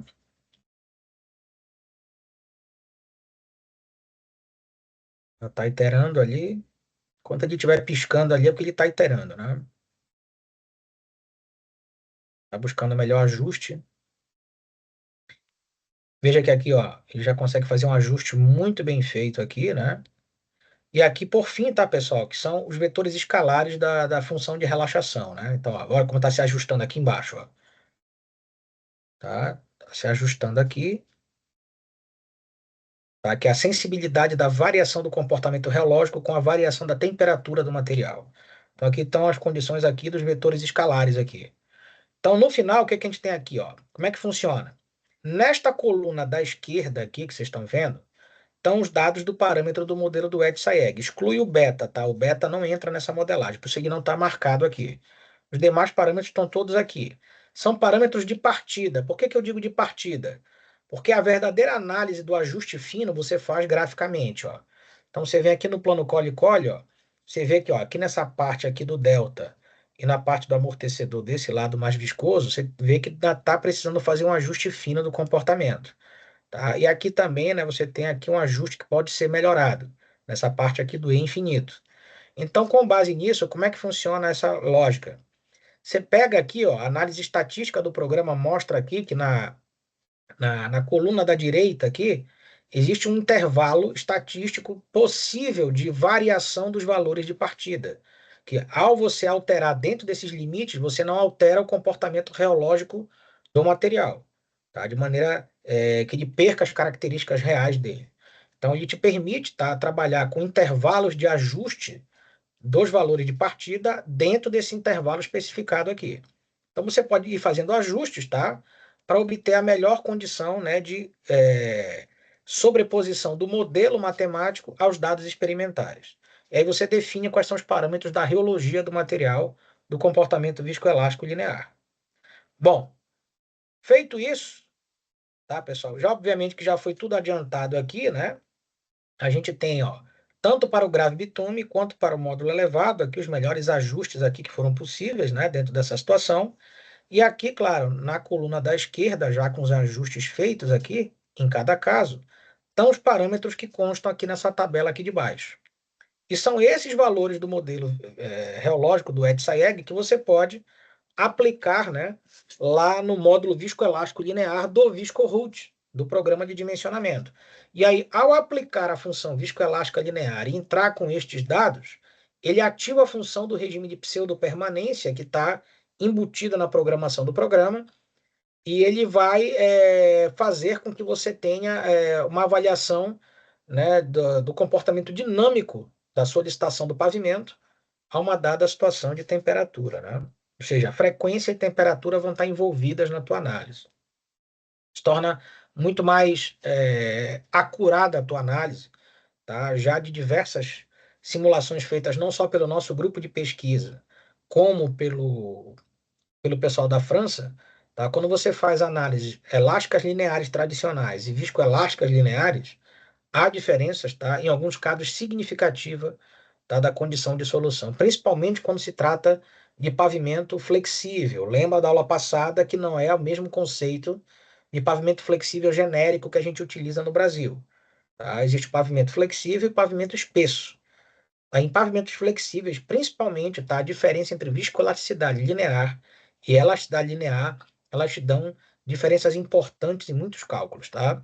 Em pavimento espesso, tá? Pela robustez do pavimento, elas costumam ser minoradas, mas ainda assim elas são importantes do ponto de vista mecânico e de orçamento também. Qualquer centímetro em grandes extensões, pessoal, além de influenciar no comportamento mecânico, tem um custo muito grande nesse sentido. Bom, vamos lá. O enredo do problema aqui, qual é? A solução do projeto considera a construção de uma camada de base asfáltica, né, com mistura lá GB3020, tá? Sendo que a verificação da deformação de tração, desculpa, uma camada de subbase aqui, tá, nesse caso. Tem-se que a verificação da deformação de tração, tá, da equação vai ser feita na sua fibra inferior, pois é a camada betuminosa mais profunda da estrutura. O coeficiente de minoração, KS, tá, e KC, são 1 e 1,3, respectivamente, tá, daquele mesmo esquema que a gente mostrou no dimensionamento passado, né? Então, só para relembrar aqui, né? O que que nós teríamos aqui, ó? Uma PF3 é igual a 1, né? E 1.3 aqui é porque a camada de subbase agora que você tem, né? Ó, essa mistura pode ser usada em camada de ligação, base ou subbase, nunca como camada de rolamento, tá? Ela tem aqui 1.3, né? Em função do número de eixo lá, né? 2,08 vezes 10 a sétima, o número N, a deformação admissível no topo da plataforma de fundação, tá? Para a classe TC6, de 30 anos, né? De 285 vezes 10 a menos 6 microdeformações, utilizando essa mesma equação aqui, ó, tá? De novo, na falta de dados. Se você tiver a análise de deformação permanente do material, utilize a deformação permanente dele em microdeformações para poder determinar qual é a condição admissível do material. Uma metodologia versátil nesse sentido. Bom, o coeficiente de risco é de 0,796, considerando os dados de entrada nestas equações aqui, né, com os dados de partida todos, né, desvio padrão do resíduo da mistura asfáltica, na curva de fadiga, o coeficiente lá de variação, né, de tensões e deformações em função da diferença de espessuras, né, obtidas na camada final aplicada, o expoente da curva de fadiga, obtida no ensaio, né, em laboratório, e o desvio padrão admissível, né, em relação à espessura da camada especificada em campo.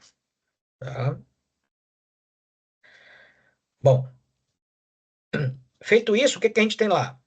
Como a estrutura de partida aqui, ó, vamos aqui, ó, como a estrutura de partida, tá, ela considera, não tem razão, a camada de base, camada de subbase, porque a gente vai ter uma camada de rolamento aqui, tá, pessoal? Então, a gente teria rolamento, base e subbase aqui. Ah, mas cadê a camada de rolamento? Pessoal, camada de rolamento funcional, ela nem entra no dimensionamento no método francês, porque ela não tem capacidade estrutural. Então, ela pode lá, vamos lá, na prática, sempre vai ter alguma rigidez aplicada a esse material.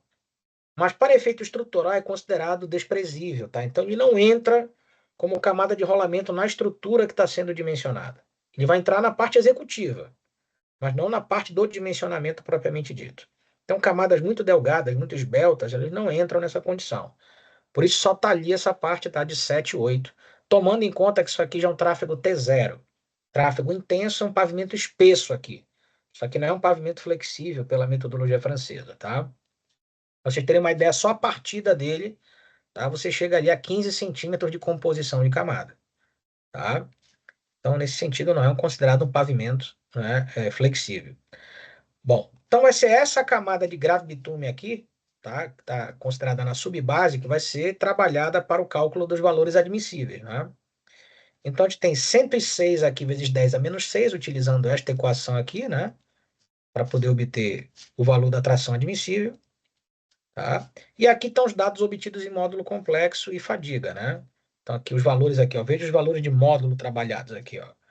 Tá? Então, são valores de módulos bem fortes, né? Não é nem mistura de módulo elevado, mas veja o tamanho dos módulos obtidos aqui, né? Tá? Deformação para 1 milhão de ciclos também, a curva de fadiga aqui, o expoente, e o desvio padrão do resíduo, né? Bem baixo, inclusive. Tá? Então, vamos lá. Baseado nisso, vamos lá para o nosso aqui, ó. Vamos para cá para. Opa, acabei apagando aqui, mas vamos voltar aqui. O Viscorroot aqui.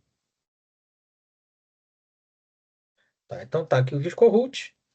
Vamos, para não perder tanto tempo aqui digitando, né? Vamos puxar a estrutura. Tá.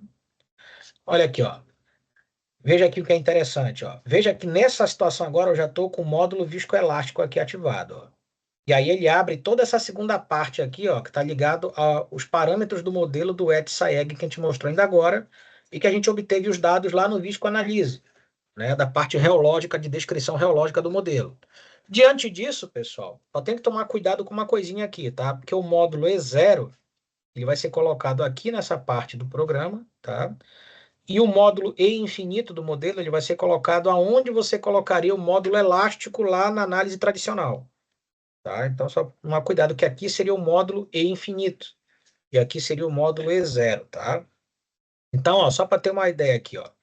Ó, se eu fechasse aqui para elástico aqui, ó, ele tranca toda essa parte do programa aqui, ó.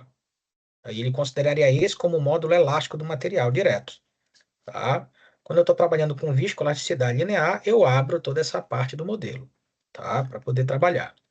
Valem as mesmas considerações para o restante, tá? Você pode nominar os materiais aqui, a massa específica também deles, tá? Para efeito apenas de não zerar a conta, tá? Não conta como valor absoluto na matriz de rigidez, tá?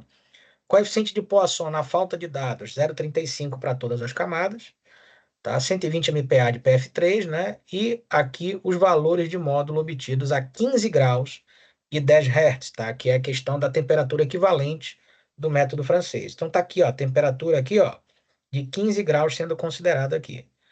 Pessoal, e esse 10 Hz aí, onde é que entra na jogada agora? Bom, depois eu volto na parte de espessura aqui, tá? Bom, vamos baixar aqui a parte de carregamento. Olha lá, ó. Nesse caso aqui agora, o que que eu tenho? Antes de mais nada, lembra daquela questão de área de contato retangular, né? Então eu tenho 0,10 e 0,125, né? A e B aqui agora, do que a gente explicou ainda agora, considerando axissimetria caso, claro, né? E aqui o eixo aqui, né? O semi-eixo aqui de 0,175. Tá? Então, menos e mais em função da origem está no plano cartesiano ali. Tá? Mesma situação aqui da distribuição do carregamento, né, em relação a 130 mil, né, divide por 2, 65, divide por mais 2, cada rodinha vai dar 32.500. Bom, vamos lá. Lembra que eu falei na aula passada que nem tudo tá resolvido para uma situação de trabalho geral, né, por todos, né? Até estaria, mas não está prático, digamos assim. O que que eu quero dizer com isso? Veja que bem aqui está escrito velocidade de carga em metro por segundo. Já está um valor direto aqui, par default, né? Ele está aqui já em 20 metros por segundo, que daria em torno de 72 quilômetros por hora. 72,80, que é a velocidade média ali de alto tráfego aplicada na França, né? Os caminhões na França são incentivados, tá? E são permitidos a trafegar com 100 por hora, tá? 130 chegando em alguns casos, tá? Então, para que você possa ter o quê? Mais rapidez na solicitação do pavimento, menos tempo de deformação no ponto de aplicação da carga, menos degradação da estrutura. Obviamente que funciona muito bem as instituições lá de multa, de fiscalização, tá? E tudo é muito bem monitorado. Se você causar um acidente, você vai responder severamente por isso, né? Mas pavimentos são muito bem traçados, né? As condições são muito bem geometricamente definidas, né? E tudo mais, e tudo conspira a favor de situações adequadas, né? Então, uma área de contato retangular, como a gente já comentou, esse 20 metros por segundo aqui, há uma condição de 15 graus Celsius aqui, tá? De temperatura equivalente, que não é a temperatura do ar, né? Historicamente monitorado, tá, pelas estruturas de pavimento na França, por strain gauges, thermopares, por aí vai, tem-se que o valor, né, da amplitude da deformação, ela compreende uma frequência predominante de 10 Hz.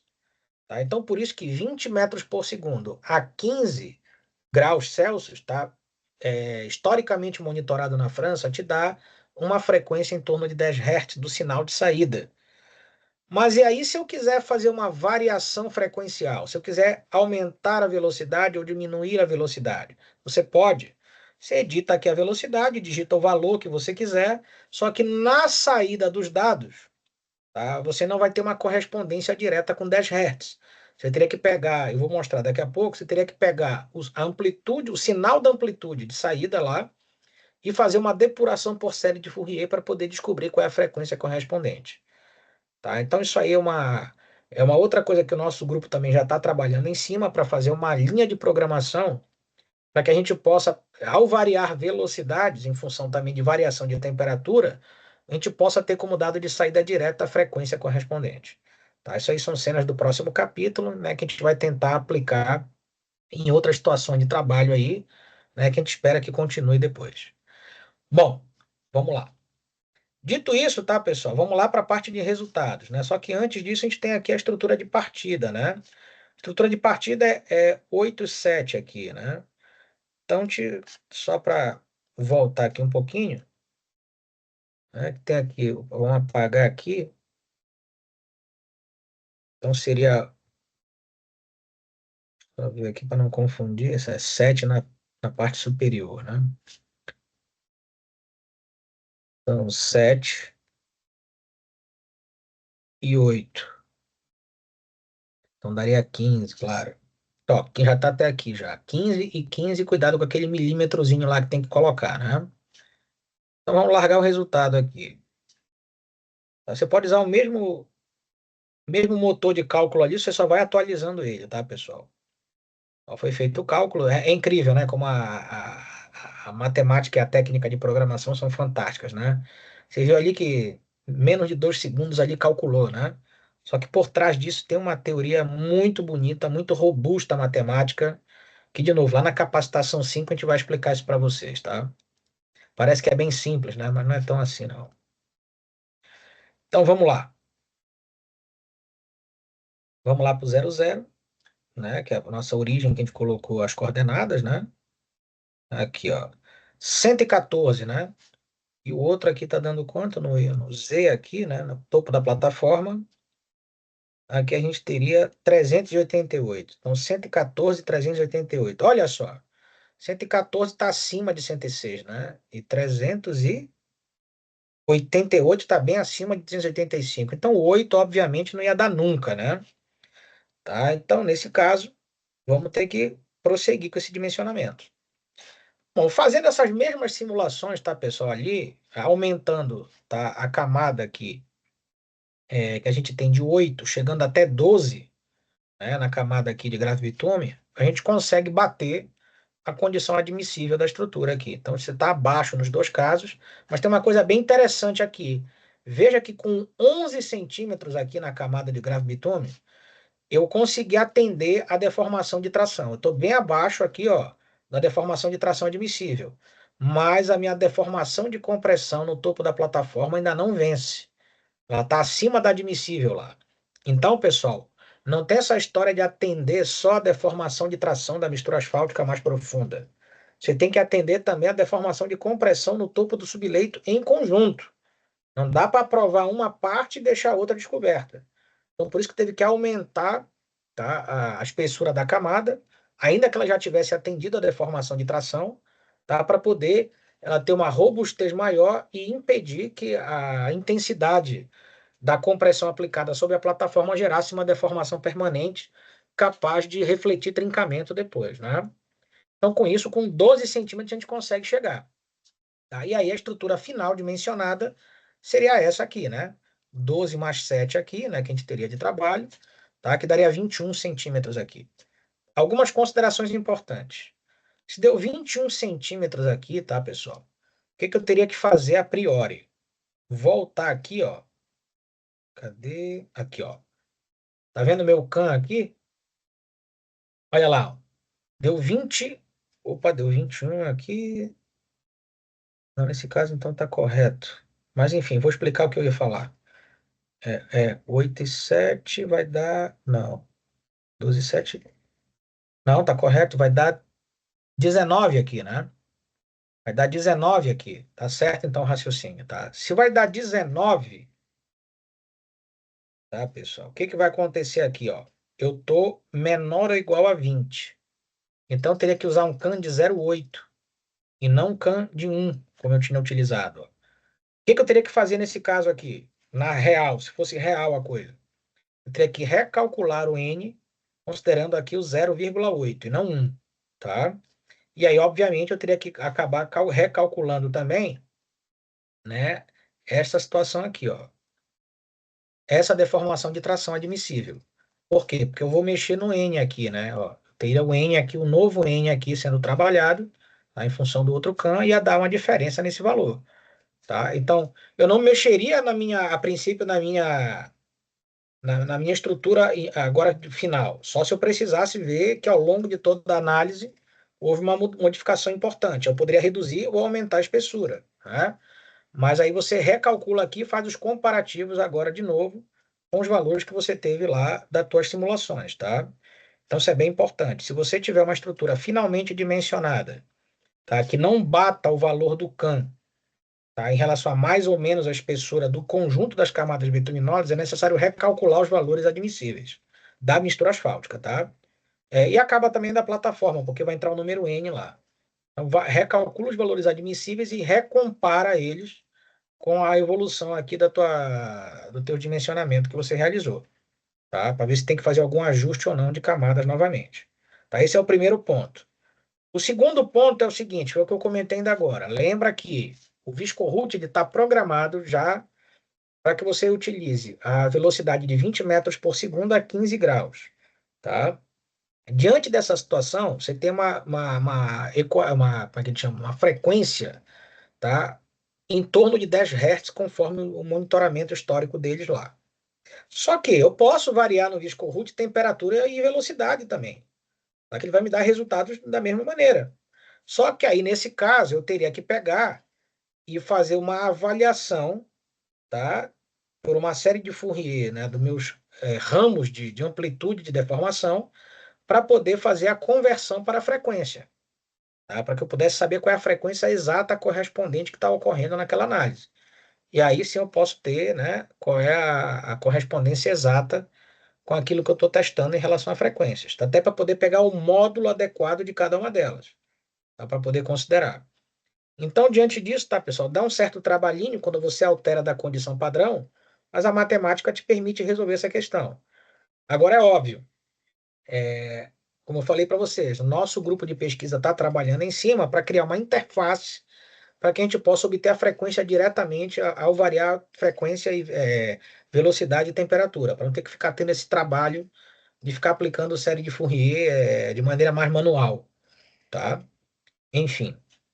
Então, esse aqui seria o dimensionamento final, né, que a gente teria para este caso específico ali, a priori, né? Lembrando que a gente teria que, claro, voltar e recalcular ali o caso do CAN, né, que talvez gerasse algum tipo de mexida, mas pela lógica, tá? Considerando a questão lógica do dimensionamento, seria esse o princípio da aplicação, tá, pessoal, para essa situação de trabalho aqui. Então, o que que a gente tira dessa história toda, né, pessoal, que a gente está conversando aqui? É claro que, desde a aula passada, inclusive nos exemplos de hoje, aplicamos situações, né, considerando contextos diretamente franceses. É claro que tem uma série de ponderações, e a gente tem feito isso ao longo do nosso TED, para adaptar a metodologia francesa à nossa realidade. Tá? Isso lá no produto 4 a gente vai apresentar. Tá? Então, a ideia nessa capacitação era mostrar a lógica de utilização do método, tá? E mostrar que ele possui um cunho racional, na maior parte, sobretudo na parte de misturas asfálticas, que é o escopo do nosso TED. Na parte geotécnica, eu comentei na aula passada que existe um empirismo colocado nessa situação, porém, pela questão histórica de trabalho deles, eles têm uma confiança muito grande, tá? Em uma condição de, como é que a gente pode dizer, uma acurácia muito grande na execução das plataformas de fundação. Tanto é que é coisa que eles não mexem ao longo da vida útil do pavimento, tá? Porque eles não costumam ter problemas de plataforma de fundação, tal é o know-how, né? Como diria o francês, o savoir-faire, né? Deles, né? De poder manipular muito bem com esses materiais e com a técnica de construção. Então, basicamente, o que você tem ali, na maior parte dos pavimentos franceses, tá? Tirando casos específicos, como aquele da BGTC, que a pergunta na aula passada foi muito interessante, tá? Basicamente, você tem ao longo da vida útil do pavimento, pessoal, fresagem da camada superficial funcional para fazer a troca muito em função da medida de aderência pneu-pavimento. As camadas estruturais, na grande maioria dos casos, tá, pessoal, ficam muito bem preservadas ao longo do tempo, porque essa preocupação com a plataforma também é muito grande, tá? Então, há um cunho racional, tá? Você considera a condição de campo laboratório, os dados obtidos em laboratório, junto com a modelagem do modelo reológico viscoelástico do Ed-Sayegh, né, que a gente viu agora, capaz de descrever as equações constituintes. Então, veja que tem uma racionalidade de utilizar conceitos físicos, matemáticos e teus dados experimentais. Há uma versatilidade do método, isso a gente vai mostrar bastante no produto 4, conforme eu já falei. Ou seja, você consegue, já que você tem todas as análises feitas de maneira física e matemática, você consegue aplicar essa situação em cada caso. Você consegue variar as aplicações. Você não tem equação calibrada para a análise das misturas asfálticas com coeficiente pré-definido. Você não tem situação de curva sigmoide que aplica um fator de deslocamento que na marra você desloca para uma determinada condição pré-definida. É uma situação de descrição dos fenômenos físicos, aplicando matemática pura. Então, por isso é uma condição versátil, tá, de metodologia, que te permite trabalhar com os teus materiais em qualquer canto do mundo, nas condições climáticas que você tiver, tá, permitindo fazer o dimensionamento, sem qualquer tipo de, não posso utilizar aquela condição de trabalho porque não foi calibrado para aquilo. Se eu quiser utilizar dado do módulo complexo no Medina, eu não posso. Não foi calibrado para ele. Entendeu? Eis a questão. Solicitação dinâmica, o que eu falei para vocês ainda agora. No segundo exemplo que a gente mostrou, tá? Você abrindo, né, o módulo de viscoelasticidade linear das misturas asfálticas com base no modelo reológico do ETSAEG lá, você permite, né, ativar o princípio da pseudopermanência, que a gente explicou na aula passada, para poder simular a solicitação dinâmica do material. Tá? Então, peço que quem queira se aprofundar mais nisso, espere aí a capacitação 5, que eu acho que vai ser no primeiro semestre do ano que vem, aí, o Amaro vai definir, que a gente vai mostrar muito bem em detalhes como é que funciona isso por trás do ViscoRoot, tá? E apesar de, além de tudo, né, apesar de tudo, além de tudo, é um know-how historicamente comprovado e publicado. Metodologia francesa não começou ontem, pessoal. Ela começou a ser formada como ela é hoje desde a década de 50, quando eles mudaram a chave, saíram do empirismo e começaram cada vez mais a ir para a parte racional, sobretudo na condição da compreensão das misturas asfálticas. Tá? Então, diante disso, tem o quê? Em torno de 70 anos de aprimoramento contínuo, do mesmo contexto científico. Entendeu? Enquanto que a Superpave começou lá no início dos anos 90, né, a ser aplicada lá no programa Sharp, lá, já mudou 5 vezes de versão, em menos de 30 anos. Entendeu, pessoal? Então, aliás, tem 30 anos, vamos lá. É muita coisa. É muita coisa. Você mudar de versão 5 vezes em 30 anos é muita coisa, tá? É a cada 6 anos você trocar, trocar parâmetros da tua metodologia. Então, você tem que tomar cuidado. Tá? Além do que é a única metodologia do mundo, tá, que tem comprovada e publicada a sua relação campo-laboratório, que é 0,09 a 1,3. Tá? Nenhuma outra tem. Nenhuma outra tem. Então, isso mostra a confiabilidade que existe no método em relação a isso. Né? Então, pessoal, a ideia com essa capacitação era justamente mostrar que não é o céu o limite, né? Vamos até a Lua, vamos até outro universo aí onde for, né? Para que a gente possa, conforme o Frank Sinatra diria para nós aí, né? Leve-me para a Lua, né? Faça-me voar até por lá, né? Vamos em frente, pessoal. Não acaba por aqui, a coisa tem sempre uma continuidade maior, né? A gente não deve se acomodar, a ciência não permite que a gente se acomode. A ciência ela é interessante porque ela instiga, ela faz com que a gente se questione a todo momento, se pergunte a todo momento, né? Fique a todo momento tentando descobrir melhores maneiras de resolver os nossos problemas, tá? E essa aqui é justamente a nossa contribuição como grupo de pesquisa, tá? De melhorar as nossas situações ali de trabalho, tá? Principalmente no que diz respeito à compreensão do comportamento das misturas fálticas aplicadas a dimensionamento, tá? Então, de novo, todo o escopo nosso de aplicação nesses modelos e no nosso TED, tá, que vem no produto 4 ali, vão ser voltados para a questão, tá, da análise viscoelástica linear das misturas asfálticas submetidas a carregamento dinâmico. Então, não é escopo do nosso TED ficar estudando composição de plataforma, outros materiais que não misturas asfálticas, tá? Apesar de que isso é muito importante no dimensionamento, mas como não é o nosso escopo, a gente não se aprofundou nessa parte aqui do método francês, apesar de ter 3 catálogos que trabalham só com terraplenagem para a metodologia francesa, tá bom? Bom, pessoal, então, muito obrigado, né? Espero que, apesar de ter sido ali um pouquinho vai e vem, né, de simulação aí, né, de mostrar um pouquinho de cada coisa, que tenha ficado, né, a semente ali para que a gente possa despertar curiosidade e pedir